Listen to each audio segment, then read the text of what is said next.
Hi, welcome back to my channel, Tax Education with Kojo, where we dive into the tax code and let you know or understand what the law is. Now, today we are going to be looking into the due date for filing individual tax return. The due date for filing individual tax return.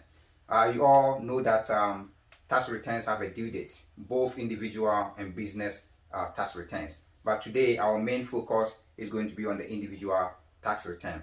Now, the due date for filing individual tax return is going to be the 15th day of the 4th month following the close of the tax year. The 15th day of the 4th month following the close of the tax year. That is 15th April. 15th April. 15th April. Now, if the 15th April happens to fall on a Saturday, a Sunday, or a legal holiday, then automatically it's going to the due date will be on a day that is not a Saturday, Sunday, or a legal holiday. Legal holiday. And that is why sometimes the due date for taxes is on the 17th, 18th, or even 16th of April. Now, what is the due date for somebody who happened to pass away? So the due date for descendant or anyone who passed away is the same. They are the same due date if the person would have been alive. Now, what if you cannot file your taxes by the due date? Now, if you cannot file your taxes by the due date, then you have a chance to file an extension. Because if you don't file an extension, you are going to be charged a penalty. You're going to be charged a penalty, and you don't want to pay a penalty for that.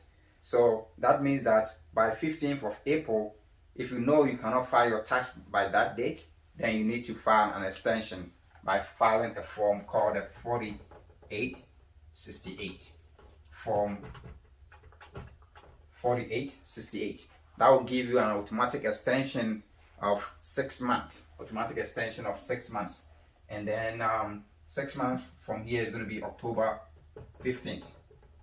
That means it's going to be October 15th. So if you can't file your taxes by the due date of April, please see your tax preparer or call an accountant to file an extension for you, so you can have a room to organize your papers, to have everything together, so you can file on the 15th of October.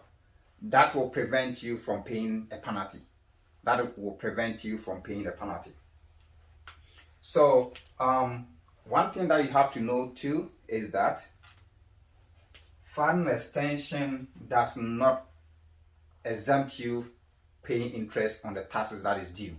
So even though you file an extension from April 15th to October 15th, if there's any interest that is due, is going to accrue from 15th of April, the due date, to October 15th. So bear in mind that even though you file an extension to avoid a penalty, there will still be interest that will be counted from the original filing date or original due date to whenever your tax due is paid off. Thanks for watching, and don't forget to subscribe.